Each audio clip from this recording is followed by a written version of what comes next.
guys, I'm Bilyeu, and I've been with my hubby for over 20 years, and we're about to celebrate our 19-year wedding anniversary. And I'm here to tell you, it hasn't been easy. So we've learned so many things over that time, and so I'm here today to answer your questions in any way I can to help you have a long, freaking loving relationship. So here we go. Question number 1. What made you think Tom was the right person for you and the right person to make sacrifices for? Okay, here's the thing, because this question is so important. I don't know if you realize how freaking important this question is, but it is honestly the most fundamental question that I can answer before you start anything else. Why? Because selection matters. Literally from day one, the person you choose to be with makes all the difference. Now, it's not to say they have to be perfect. It's not to say they have to check all of your freaking boxes, but it is absolutely to say that who you select makes a difference on where you think you can go with them. So for instance, if you guys have absolutely different ways of seeing life, that's going to be a really hard challenge to overcome if one person wants to vacation and travel the world and then the other person wants to stay home and build a nest and have children and, collect a pension. Like, those different types of ways of wanting to live are going to be so different that I would say from day one is probably not a good fit. So selection matters. Now, when it comes to sacrificing, that comes over time. So if you see these things in this spark in a person that really draw you to them, it takes time to see what that leads to. We want that like magic in a bottle. Oh my God, lightning hit struck and I fell in love and everything was rosy after that. That shit doesn't happen. It's not true. My first date with my husband, he blew me away with all the shocking things he brought up in our first date. I was used to the usual first date language. And he comes along and he sits there and he's like, oh, so do you believe in God? And hey, do you watch porn on our first date? And if I had previously been, okay, what type of person am I looking for? I would never have said that type of person. But what I realized, and I'm going to bring it back around, what I realized on that first date was he was unique. He thinks differently. He's not afraid to bring up uncomfortable subjects. All right, now I've seen that in him. That's interesting. Well, how comfortable can he get with subjects? Does he talk about jealousy? That was something that was really important to me. I needed to be able to have an open and honest conversation about jealousy. Because the one thing that I declared to him on our first date, because I'd been with a guy who was so ridiculously jealous, I made a statement that I'm never going to date anybody or be with anybody that shows traits of jealousy again. So to me, what I did is up front, I laid that out on the line. Hey, I'm not going to be dealing with jealousy. You got to get used to the fact that I'm going to watch a movie and freaking love Brad Pitt's abs. That's the type of person I am, and do you compute with me? Now, once you start to navigate, you start to test. I hate using the word test, but you get what I mean. Once you start to do one thing and flow and see how you guys, move, and it's going to go back to test, how you guys test each other. Once you do that, then you start to go, is this person worth a sacrifice? In fact, Sarah Jakes Roberts, who I just had on my show, literally talks about this very thing. She says, I've worked so much on my own self-esteem, my own desire, paying attention to me, taking care of myself. And when you get in a relationship, a lot of your time goes to that person. So when I look at that person, I have to ask myself, is this person worth me taking less time for me? For the relationship with myself? I found that so incredibly profound. So I pose that question to you. If you're with somebody, you should be looking at them and saying, are they worth the sacrifice that I could be spending on a relationship with myself? Once you can answer that, then you can start maneuvering and going down the path of spending more time with them and making more and more sacrifices. How do I stop sabotaging my relationship? I'm happy, but always finding something wrong, something that makes me think badly of my partner, and then I will start fights that end up destroying my relationship with a good man. First of all, I just want to give you so much freaking credit for being able to be that self-aware. Like that girl, I just need to pause for a second. That is so freaking fire. So many people want to point the finger at the other person and be like, I can't understand why I can't find someone great. I don't know. I love that you stopped and self-assessed. Now, how do you stop it? It all comes back to peeling the onion. I totally get it, girl. You've probably created habits and a way of talking, the way of behaving. You've got some triggers there. I'm not a freaking therapist, but I'm going to tell you how I see things. I love that you were so honest with that. Now let's actually address the issue. I can so relate. I was in a really bad relationship before I met Tom. It was over 3 years. He was my first boyfriend. I didn't know how to handle things, and it was very turbulent. It was one of those really bad teenage screaming, turbulent relationships. And so after that, when I met Tom, there were certain things that become triggers to me. There are certain habits that when someone approaches in a certain way, you don't realize that you're doing it, but you've just built up a habit from your last relationship. And what I did personally is I brought it into my new relationship. And I didn't realize that I was doing it until it started to become a problem. And that's what I love. You're already there. You've realized that this has now become a problem. Now what you need to do is not feel guilty about it, not beat yourself up about it, so that you can see clearly and now make the changes. So it's going to be identifying the triggers. Like, that's going to be a big thing. What are the triggers? And what I would say is start writing it down. This is how I have honestly done my own self-assessment. Every time I would fight with Tom, is sit down, I would mentally write it, because I'm not a journal type person, but in case you are, write it down. Like, literally write, how did I feel? Forget about the other person for a second. How did I feel? Where was the moment where you started to feel the argument was escalating? Why was that moment existing? What was internally going on in your mind? Were you feeling flustered? Why were you feeling flustered? Was he pressing a button? What was the button he pressed? How did he press the button? Was it a word you said? See? Breaking it down, breaking it down, breaking it down, peel the onion, peel the onion. That's how you end up coming to the root conclusions. But you don't want to judge yourself, and it's going to take time. It may take another 10 arguments, 20 arguments. But one other thing I would advise is actually talk to your partner. Say, look, I actually recognize this part of our relationship is a big part of my doing. I'm working on it because I really like you, or love you, whatever one you want to say. But I really value this relationship, and I know I'm not where I want to be. So right now I'm in self-assess mode. It'd be great if actually you can give me the space, or if you can actually help me. I'd love to, after every argument, once our emotions are low, and you have to have this discussion when your emotions are low. You don't have this discussion when you're in the middle of an argument. It's before the argument. And you're like, and afterwards, it'd be really great to get back together and maybe assess where you think I went wrong, where I think I went wrong, and then what maybe my triggers were. If you need that help, don't worry about asking. That's the beauty about being in a relationship. Being vulnerable, showing that you want to get better, but that you're not there yet. And actually, guys, it's a great way to assess, is your partner reciprocating? Or do they go, well, that's your problem, not mine? Well, if they say that, you kind of know what to do. If they're like, oh my God, thank you so much for sharing, absolutely. Now you know they're in it just as much as you. You doing all this work is really showing how important your relationship is to you. And if you're articulating it to your partner and they don't reciprocate, that's what I would say, because that's how you're going to build over time the way that you're able to really freaking connect with them. And if they're not going to be there for you while you're stumbling, while you're trying to figure it out, then maybe they're not the right one for you. Now going back to the strategy, once you've unpacked it, once you know what those triggers are, I literally did this, guys. I'm not freaking lying. I figured out what my trigger was, and I just told Tom, hey babe, my trigger is this. And every time you say this or something like this, I start to derail. I start to act irrationally. Like, I actually start to act irrationally. And I'm apologizing for that in advance. I'm working through it. But what I need from you is, when I'm irrational, I actually said this to him, when I'm irrational, please don't judge me. Please give me the grace and hug me or say, hey, do you need a break? Whatever that is. But now you're communicating with your partner. And what happens is they see that you're really trying. And that to me, guys, that to me is the freaking essence of a relationship. Not to be bloody perfect, not to have the perfect relationship. I'm like sweating, I'm so passionate about this.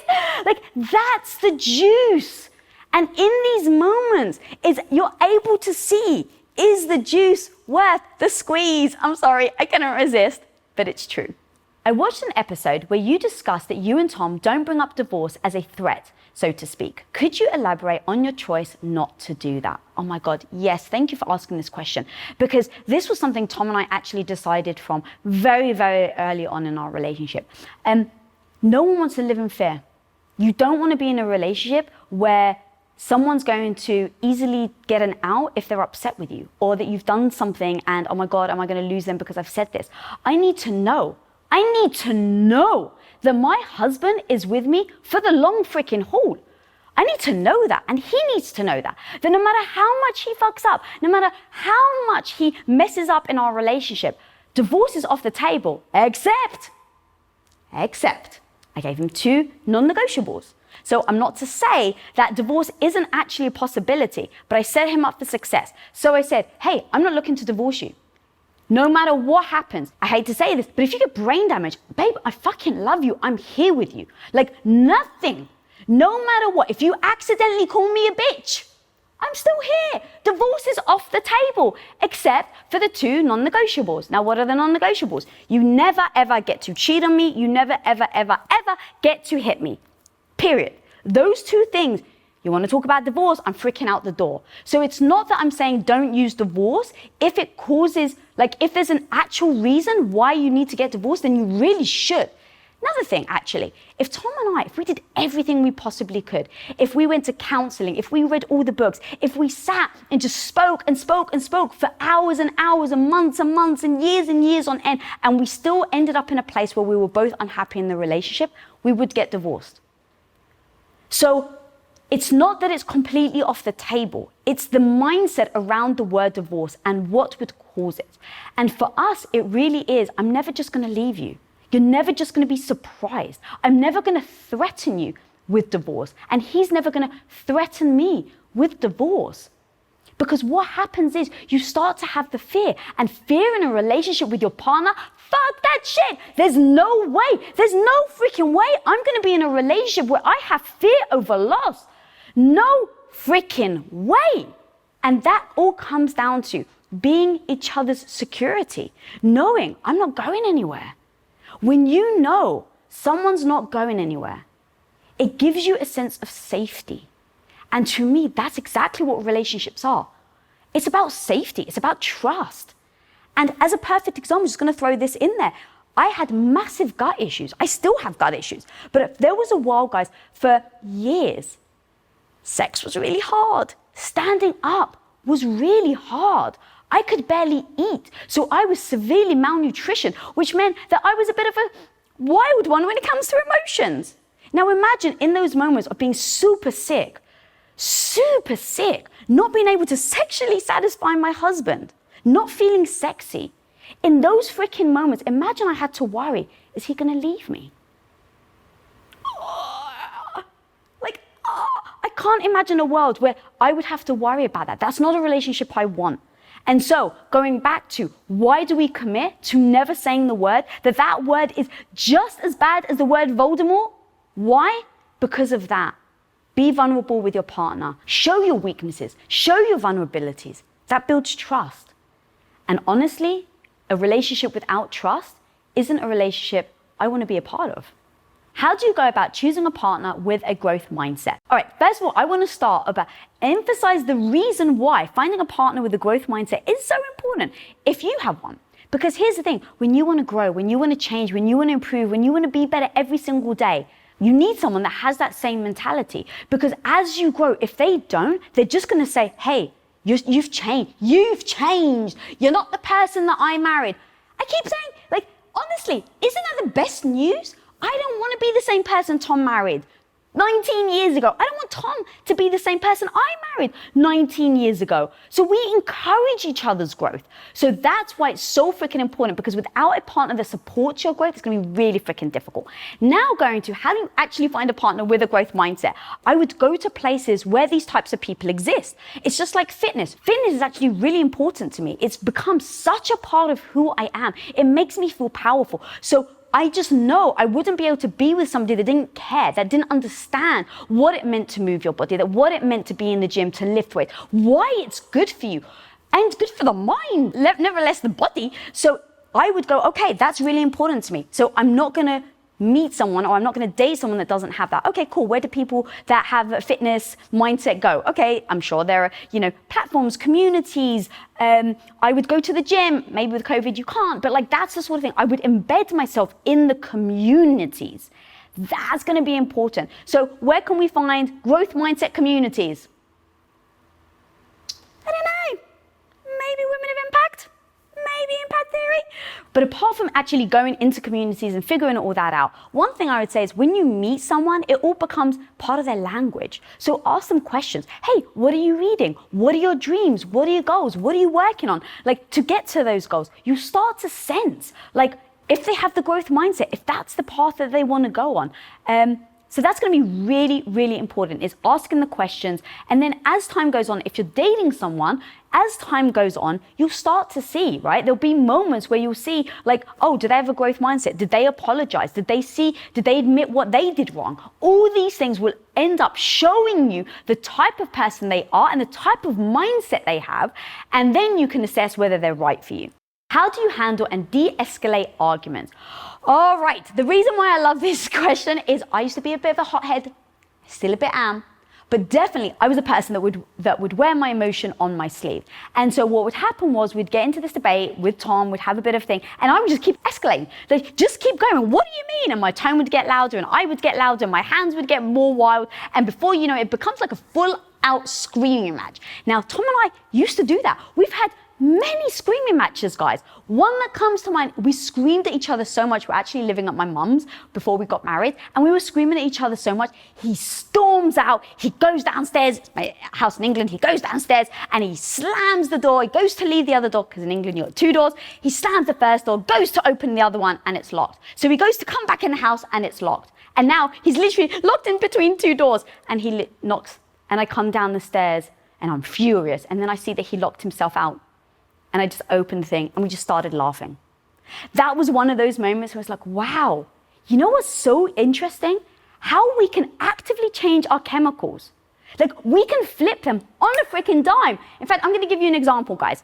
You're in the middle of an argument and you're foaming. What do you mean? Hello?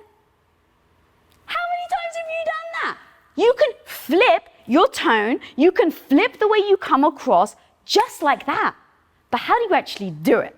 That's the tricky part. So now you need to say, okay, I realize I can do it. You made a point. Okay, I really can flip. But in the moment when it's really heated, if I don't get that phone call, if I don't get this, I can't get myself out of it. Okay, that's very honest and that's beautiful. But what if I just identified a disruptor? A disruptor, something that literally comes in the middle of that moment that disrupts everything. Another perfect example of a disruptor. Tom and I it was date night. We hadn't had a date in ages. It was early on in our relationship. We were going to the movies to watch Rush Hour. And on the way there, we end up arguing. Like, arguing to the point where you're like, I don't even know what we were arguing about, but we were mad, like furious with each other. And so we sit down in the movie theater. We're both really pissed. We watch the movie. We start laughing. We come out of the movie like, oh my God, that was so funny. What were we arguing about? Disruptor. So now go to, what is a disruptor for you and how do you do it in the moments of really heated arguments? For me, a disruptor now is walk away. Like, it seems simple, I know, but actually walk away. And I used to tell myself, walk away, Lisa, but I never freaking did. So then I'm like, okay, how do I start to walk away? Start to break it down. When are the moments where you know it's gone from a conversation to an argument, to a heated argument, to an all-out fisticuffs blowout. Like, those are the stages, right? I actually don't mean fisticuffs, but you get what I mean. The screaming, oh my God. Like, those are the stages. And now I'm going to go back to identify. Sit down and in retrospect, that's where all my lessons I've learned my lessons, by the way. Everything has been in the retrospect. Nothing has been in the moment like, oh, I can see so clearly now this is what I'm doing wrong. All in retrospect. So, every time you have the arguments, in retrospect, write down what were those moments that you went from it being a misunderstanding or a debate or a discussion to a bit of an argument, to a heated argument, to a full blown out, like, shouting scream match. Now start to, where in hindsight would I have walked away? Because there is a point, guys, I don't know about you in fact, but for me, there is a point where it's I get blinding mad. Like, I actually get blinding mad where freaking something's taken over my body, at least before literally, it felt like something took out of my body. And afterwards, I was like, I can't believe I acted like that. I'm so embarrassed that I screamed like that at my husband or my boyfriend at the time. Look at those moments and don't feel badly about them, but do use it as a freaking lesson. And the lesson is, where did it happen? Where can I prevent it next time? And when that happens, how am I going to remind myself to walk away? And it all becomes repeat, guys. You're never going to get this once. Like, even with the words that I'm saying, even if right now you're listening to me, you're like, oh, that actually makes most sense. Guaranteed, the next argument you have, everything I've just said gone out the window, because it takes practice. So honestly, don't feel shitty about it. Don't beat yourself up. You may take an entire year, an entire 2 years. In fact, I've been with Tom for 19 years, and we still end up sometimes in big arguments. So don't judge yourself for being perfect. Look at what you're doing and assess the slow progression on how to get to the point where once upon a time you used to scream at each other for hours and an entire day would go by and you would never get along, to the point where it's like, oh my God, now I've narrowed it down to a 30-minute argument. Like, that's how you start to do it, right? It becomes a scale. So don't worry about being perfect. Just start to look at that scale and whittle it down time and time again that you can make that shorter. So what happens for me is when I start to feel my face getting flustered, that's a sign for me. When I start to not be able to say words out loud because I'm like, yeah, but, that's a freaking sign for me. So what I did is I put these little flags in place that when I start to stutter like that, when I start to get flustered and my face starts to get warm, walk away. So the very disruptor that Tom and I did that worked like magic is he wrote a letter to himself. Because what was happening is he would say something, I would say something back, and because he was very stressed at work, he would start to escalate. And we'd have these arguments and they end up being like a day, 2 days arguments. So what we ended up doing is he wrote a letter to himself and it says, "Dear me, this is me. Just want to tell you, right now you're having a chemical imbalance. You know Lisa loves you more than life itself." And you can imagine the rest of the things. That's the letter that he wrote to himself. And what he did is he gave it to me. And he said, babe, the next time we start escalating and the next time you start to sense that I'm unhappy with you or mad at you or angry with you, I need you to read me this letter. Now, he'd given me permission. That's the key, guys, is working together to say this problem that we have in our relationship right now isn't healthy. Do we agree? Yes, we agree. You have to say it out loud. Great. Now that we both agree, how do we both together work on this? And so when he came to me and said, this is the letter, I'm like, you need to give me permission, because what's going to happen is in that moment of madness, in that moment where you're so annoyed with me, if I pull it up, I can never have you say, don't read it to me. So I need you in real time right now to give me permission. He said, yes, I do. The very next time we have an argument, I pull out my phone and I'm like, all right, dear me, this is me. And we both start laughing. And he's like, yeah, you don't need to read it to me anymore, babe. I totally get it. I love you. I'm sorry. Let's discuss the issue and let's actually work things out. Let's de-escalate. Right? Strategy. Can give you one more. I have a little love chip. It's literally a little rock that I found in like some touristy place, God, 15 years ago or something, and it says love on it. And I was so frustrated that Tom and I would get into these arguments. Sometimes we were out. Like when you're home, it's not as bad, but when you're like at a restaurant that you've been excited about, or when you're at a bar or you're Disneyland, wherever you are, there's always those moments where you don't see a freaking argument coming. Like you're like, I didn't see that coming. How did I not see it? And now it's been 5 hours and all we've done is argue. How in those freaking moments do you stop? Disruptor. So what I did is I found these little chips. And I said, babe, you're always going to carry one on you, and I'm always going to carry one on me. And now we need to do a pinky swear that when we're in the middle of an argument, if I pull out the chip to you, it is to very specifically let you know, I love you, we're escalating, and we need to calm down. And the same to you. This is what the chip means, and you can give it to me. And whoever is more emotionally sober in that moment to pull out the chip, the other person must reciprocate. Do we agree? Yes. Pinky swear, amazing. Have I pulled it out? Of course I have. I think I've done it once. I didn't pull it out, guys, for over 10 years. And so here's the truth, transparency. 3 weeks ago, I pulled it out again. 10 years! 10 years I hadn't used it. And I was like, we're both really busy and we're starting to like kind of rub on each other. You start to sense it, right? When something happens in life or work and you start to get stressed and your partner's stressed and now you start to like rub at each other. You don't mean to, but you do. All right? 10 years, I don't care. I just remembered what was the disruptor? What was the techniques that I used to put into place? How do I do it? And literally, guys, oh my God, I wish he was here to say it. I literally had the chip and I went up to him. 10 years, I'm just gonna keep repeating that. And I just went up to him and he looked at it and he wide-eyed and he smiled. He's like, come here, baby. And he just hugged me. Disruptors, having the communication about what the disruptor means, and then both of you being on board with making sure that you can use it in order for you both to have a beautiful freaking relationship.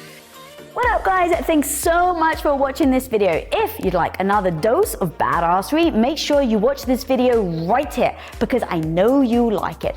But hey, also, while you're here, guys, you might as well click that subscribe button down there so you don't miss any future episodes. And of course, until next time, be the hero of your own life.